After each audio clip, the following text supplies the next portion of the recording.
Continuamos acá en Tenemos Otro Plan, nos damos este gusto de poder tener conversaciones, de poder tener diálogos sobre temas que nos resultan vitales en estos tiempos, algunos con evidente importancia en los tiempos actuales. Podemos hablar del agua, si tuviéramos que hacer un ranking de los temas más importantes, más vitales, si cabe la palabra, eh, más que nunca.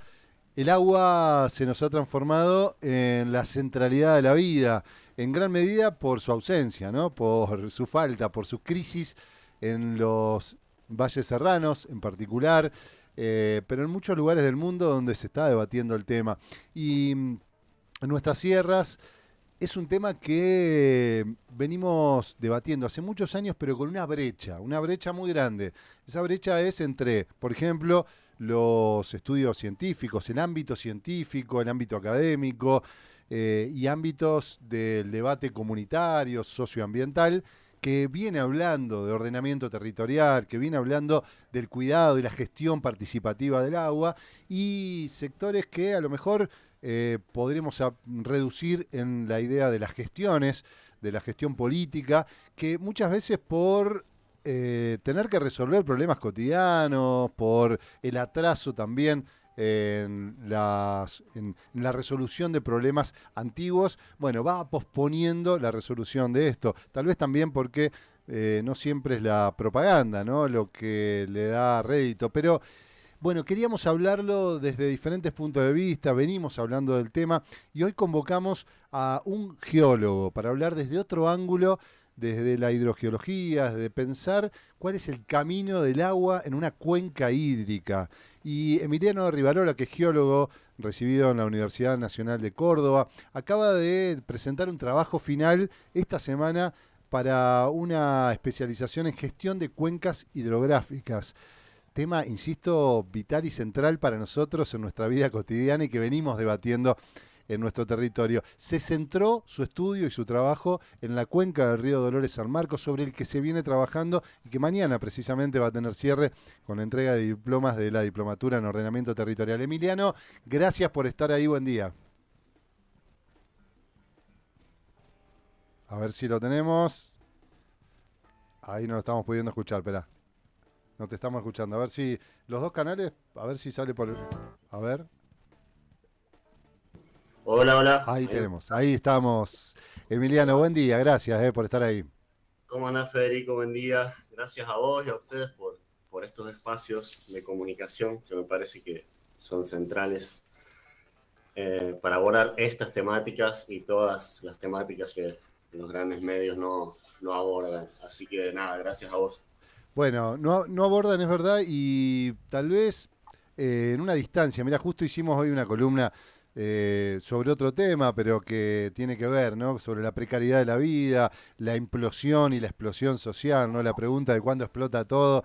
Y hablábamos de esta distancia que hay entre la visión, la mirada, la perspectiva de la política muchas veces, o de los medios inclusive, que ven a la sociedad todo el tiempo desde un ángulo como si estuviera pasiva, dormida, y sin embargo lo que está sucediendo es que hay una ebullición, ¿no?, una hiperactividad social, le podríamos llamar cansancio también, agotamiento, que hace que nos cueste bueno, llevar a cabo eso que venimos debatiendo. Pero estos debates están en la comunidad. Queríamos hablar, y nos proponías también vos, como eje de esta conversación, el ciclo hidrosocial y la participación ciudadana en el ordenamiento territorial. Primero me gustaría que me cuentes por qué elegiste el tema, por qué nuestra cuenca, qué es lo que aborda, cómo lo presentarías. Bueno, yo antes de empezar esta especialización que hice en gestión de cuentas, Se nos corta un poco, a ver. Se nos cortó la Digo, comunicación. Emi, se cortó un poco hola, ahí. Ahí está. Se cortó, creo que la conexión. ¿Puede ser? puede ser. Bueno, intentemos. Bueno, no, te decía que antes de empezar a cursar la especialización en gestión de cuencas hidrográficas, que hay una pequeña diferencia entre hidrográfica e hidrológica, Mm, podemos hablar de eso. ujú.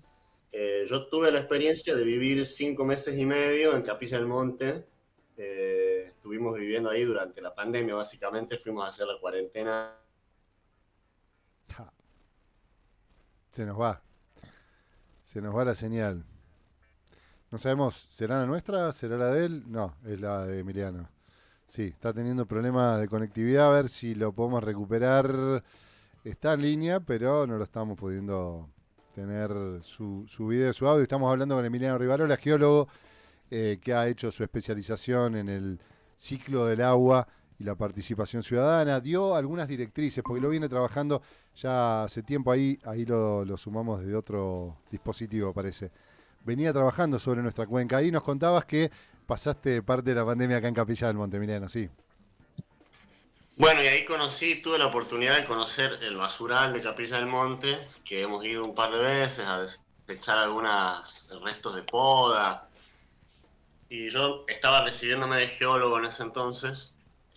Nada, y la primera pregunta fue, ¿qué podría hacer yo como geólogo para intentar brindar algún tipo de soluciones a esa problemática, por ejemplo, de los residuos sólidos, la gestión de los residuos sólidos, que uno pasa caminando por la ruta y no hace falta ser geólogo, digo, para advertir que algo anda mal ahí, ¿no? Y no solamente ahí, digo, los basurales a cielo abierto en general son un problema muy difícil de gestionar y de resolver, pero bueno, hay herramientas y hay metodologías de trabajo que pueden llevarnos a una mejor gestión, por ejemplo, de los residuos. Bueno, unos meses después de esa experiencia de vivir en Capilla del Monte, sale este posgrado, para el cual a mí me dan media beca, así que empecé a hacerlo. Y de entrada siempre pensando en las cuencas serranas, en la complejidad, en la realidad de las cuencas serranas. Así que a mediados del cursado, digamos, cuando empezamos a hacer los trabajos prácticos y había que proponer algún tema para trabajar, yo ya tenía en la cabeza esa cuenca, que además es una cuenca que es una zona que quiero mucho, digamos, porque he ido mucho a Capilla, he estado en Los Cocos, en San Marcos, ¿viste? Uh-huh.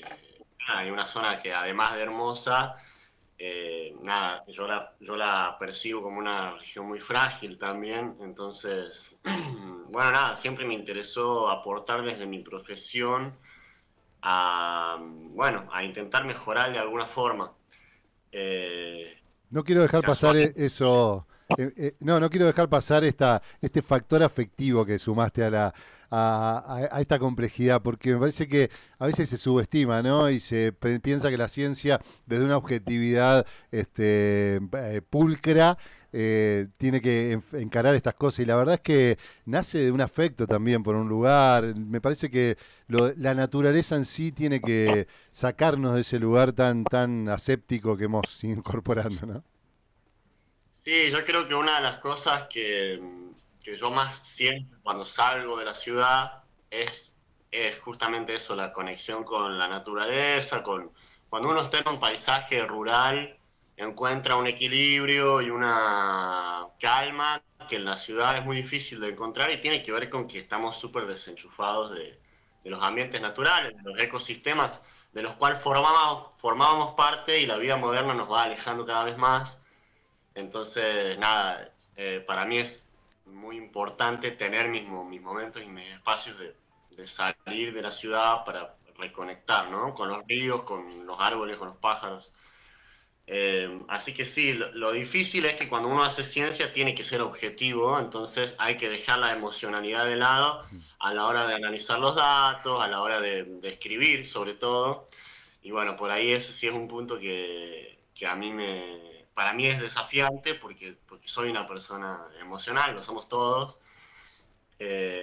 Así que nada, si casualmente que tocas ese punto, para mí es bastante particular porque nada, a veces me lleva un poco la emocionalidad y hay que saber enfriar la cabeza y analizar los Sí. datos de manera objetiva. Eso es lo que vamos a hacer ahora, de charlar un poquito de tu trabajo, pero también me parece interesante en función de lo que venimos charlando acá en el programa y hoy particularmente la columna que hicimos sobre la sociedad del rendimiento, la sociedad del cansancio, de la hiperconectividad. Hay una exasperación permanente que está haciendo que la sociedad implosione muchas veces hacia adentro de los individuos, ¿no? Por esta precariedad psíquica y emocional, anímica que estamos teniendo.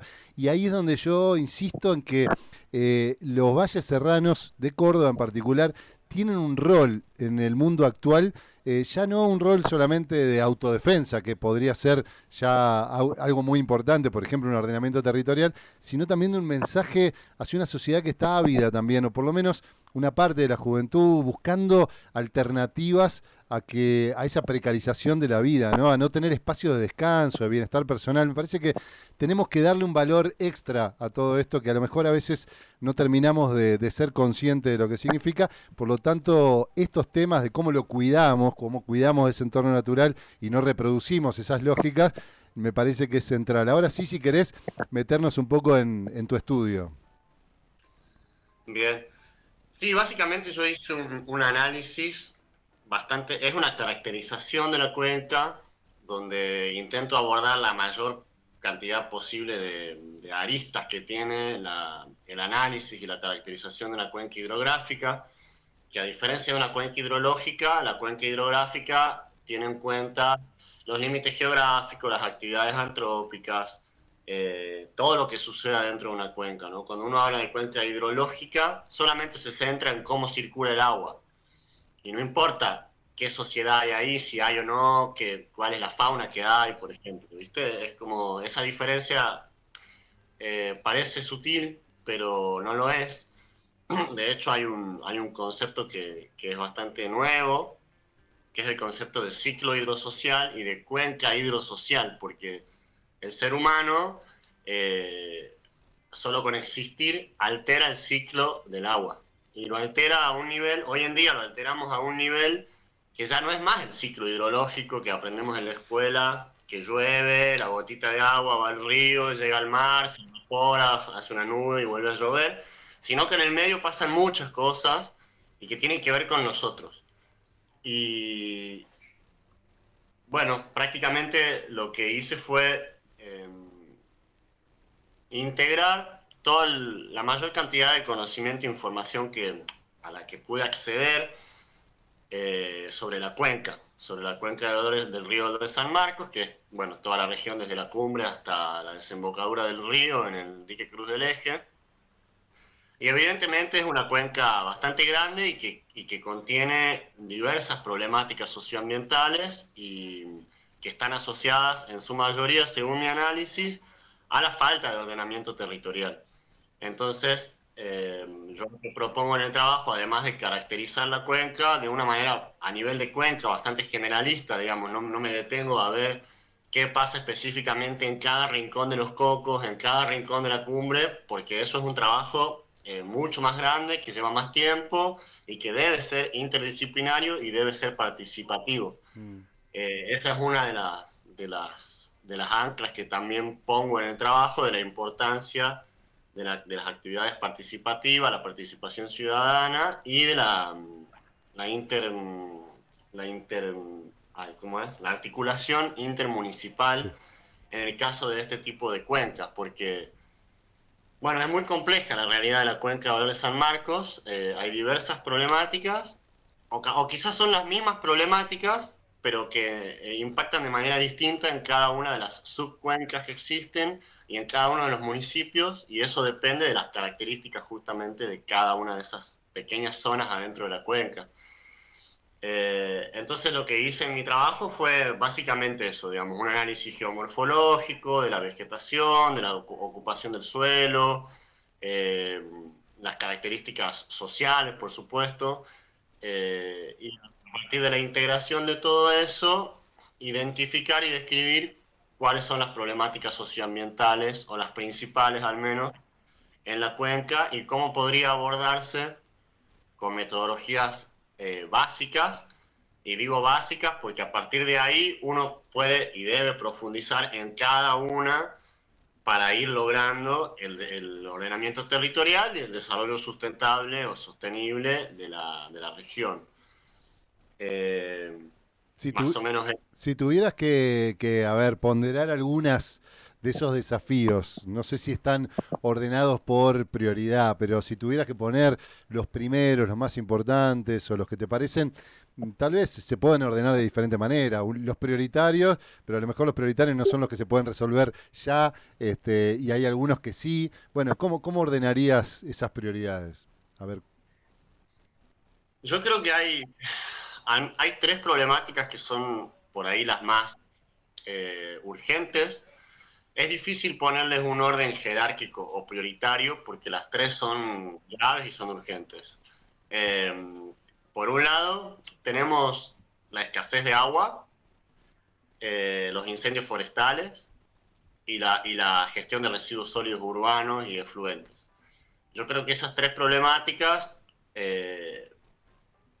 primero, que no son problemáticas aisladas, digamos. Uno mediante el ordenamiento territorial, digamos, cuando uno aprende a analizar una cuenca, también te das cuenta que todo está interconectado y que los incendios tienen que ver con las crecidas, con las inundaciones y con la escasez de agua potable también, porque en una cuenca que nosotros la impermeabilizamos, es decir, pavimentamos, quemamos el bosque nativo, todo eso hace que el suelo pierda capacidad de infiltración. Entonces no solamente se generan crecidas e inundaciones, sino que esa agua que escurre en exceso es agua que no está infiltrando en el suelo. Entonces es agua que no está llena de las reservas hídricas subterráneas que podemos llegar a tener. Mm. Entonces es todo un entramado complejo, el de las problemáticas, y justamente lo que requiere la cuenca es un análisis integral a nivel de cuenca que contemple las realidades de cada subcuenca. Yo creo que frenar el tema de los incendios es lo más urgente, porque es lo que se está comiendo el bosque, lo que le quema las casas a la gente, contamina las aguas superficiales y las subterráneas, porque también eso, el sistema hidrogeológico, digo, el sistema de aguas subterráneas no está separado de lo que pasa arriba, al contrario, el agua que está abajo vino de arriba, infiltró en el suelo y llegó a las napas, digamos. Entonces todo lo que pasa arriba impacta directamente en las reservas de agua subterránea. Entonces, la luz que intenta arrojar este trabajo es que en la cuenca es necesario y urgente consolidar un comité de cuenca que trabaje efectivamente y que exista una articulación intermunicipal mediante actividades participativas, porque al fin y al cabo nadie sabe mejor la realidad de un territorio que las personas que lo habitan, ¿no? Yo desde la academia puedo aportar muchas cosas y técnicas y metodologías de trabajo y enfoques de análisis, pero la realidad es que la gente que vive en la cuenca es la que conoce la cuenca, ¿sí?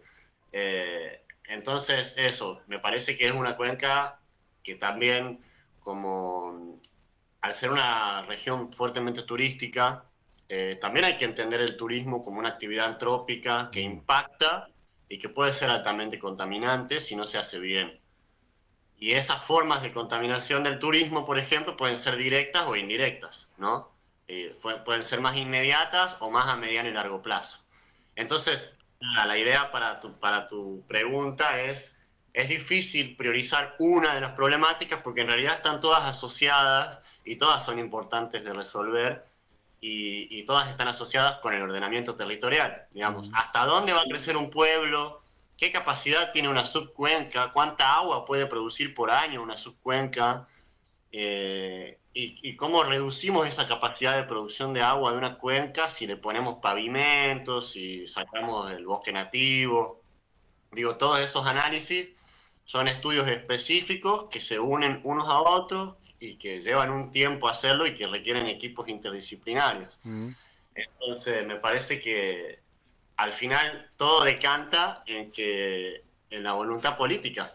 Claro que sí. ¿No? Sí. En la voluntad política de los dirigentes y también en la participación ciudadana. Digo, como que todo nace de ahí también. Porque si la gente si las personas no conocemos nuestro territorio y no lo valoramos y no impulsamos desde las bases la protección y el cuidado del territorio y de nuestros ecosistemas, Y bueno, está todo librado a la voluntad de quien tome la silla de mando cuando le toque.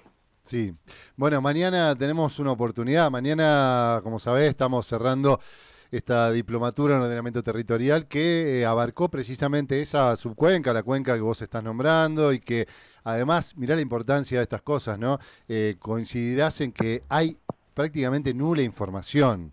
Información técnica muy poca, porque la hemos rastreado, la hemos buscado y hemos hablado con los técnicos, incluso geólogos que nos han dicho sobre esta parte de Córdoba hay muy poca información, prácticamente nada sobre agua subterránea, es decir, y encontramos el estudio tuyo con Sofía Sánchez, también sobre las escorrentías a partir de los incendios 2020, y fue un poco el origen de esta diplomatura que tomamos como modelo ese abordaje que hicieron ustedes y que hoy están profundizando a partir de este estudio. Y mañana, que viene la ministra de Ambiente, Victoria Flores, se va a presentar, se entregan los certificados y se va a presentar un poco el resumen del proceso. Y el proceso precisamente dio la necesidad, dio como resultado, digamos, coincidente de todos los proyectos la necesidad de este comité de cuenca o una unidad de gestión de la cuenca para poder trabajar intermunicipalmente. Así que me parece que en ese camino se va. Claramente es decisión política, pero que como el camino del agua es compleja y también ahí está la participación ciudadana generando la presión social, la masa crítica, ¿no? Todo esto que tiene que ir en conjunto. Te hago la última, ya nos tenemos que ir, nos quedan 2 minutos, te viene el informativo, pero una apreciación de los últimos incendios, ¿no? Ustedes hicieron un estudio sobre el impacto de los incendios 2020 sobre nuestra cuenca. Estos también nos han dejado muy debilitados, muy frágiles. Las escorrentías ya lo estamos viendo con las últimas lluvias. ¿Qué mensaje, qué imagen nos das alrededor de lo que han podido ver? Yo creo que es, por un lado, muy triste, pero hay una oportunidad, justamente hay un escenario fértil en cuanto a concientización y participación de la gente. Una de las cosas que yo propongo en las consideraciones finales de mi trabajo es que el análisis que hacen Sánchez y colaboradores 2022, que ellos prácticamente analizan eso, ¿no? Cómo cambia la escorrentía en una cuenca antes y después del fuego. Bueno, eso se puede hacer para toda la cuenca y se puede comparar ese modelo numérico, que también se puede transformar en un mapa de zonas de riesgo de inundación. Eso se puede comparar con mapas participativos que hagamos con la gente. Ahí decir, bueno, esta zona se inundó, esta calle creció, cuánto creció a partir de una lluvia de cuántos milímetros.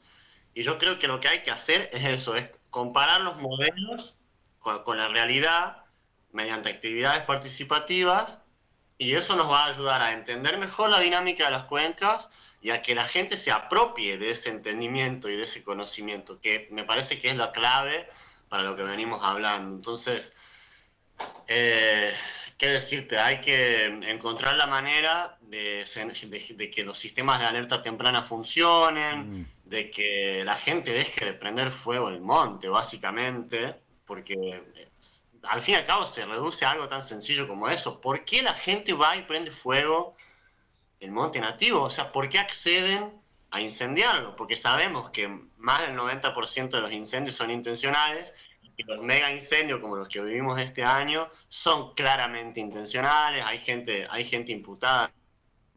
Entonces, nada, el mensaje yo creo que eh, viene desde la misma gente hacia la misma gente. Porque después somos nosotros mismos los que habitamos los territorios los que sufrimos las consecuencias. Ujú. Y por último, el mensaje de que el incendio y la crecida no es algo que pasó hoy, es algo que repercute a futuro, y el bosque tarda más de 30 años en regenerarse a llegar a ser lo que era. Entonces, básicamente lo que estamos haciendo es secarnos. Y la gente tenemos que entender eso y tenemos que unir las fuerzas, digamos, para lograr frenar esta locura de que se quemen 60.000 hectáreas en 12 días, ¿viste? Y sí, no sé, es muy grave y a veces te desborda, ¿viste? Sí. Porque y mirá, yo lo hablo desde acá, yo no estuve ahí poniendo el cuerpo en el fuego, como sé que estuviste vos y toda la gente, los brigadistas y bomberos, pero digo, también hay una voluntad política que favorece que esto esté pasando. Y eso es difícil decirlo porque a uno lo pone en un lugar bueno, vas a ser el señalado a partir de que lo decís, ¿no? Pero bueno, hay que alzar esa voz. Hay gente, hay empresarios importantes que están imputados por incendios, como son los hermanos Becerra. Y son casos que hay que seguir hablando y hay que seguir generando esa base de datos y de información que es información concreta y real, digamos, ¿no? Sí. Entonces me parece que para cerrar hay que unir esta brecha que vos decís entre la academia, la gente del territorio. Me parece que el trabajo es ese también. Es cierto que eso existe y existe por una falta bueno, no sé, de trabajo mancomunado ahí para poder retroalimentarnos y ayudarnos entre todos a entender mejor qué pasa y a partir de ahí encontrar las mejores posibles soluciones. Sin duda. Bueno, Emiliano, claramente hay una necesidad de instituciones para otra etapa, ¿no? Una etapa de colapso ecológico y también donde la participación a partir de nuevas tecnologías y otros modelos y también del nivel de agresividad que tienen estos fenómenos antrópicos, vamos a tener que construir, ¿no? Instituciones que ya no sean, no estén tan separadas como mencionábamos y que empiecen a dinamizar ese encuentro, ese diálogo social. Así que con esa expectativa y sabiendo que algo estamos avanzando por acá y agradecidos, muy agradecidos a los trabajos de ustedes, seguro ya los vamos a tener por acá para charlar en esos contextos de ordenamiento territorial. Así que un abrazo enorme y gracias.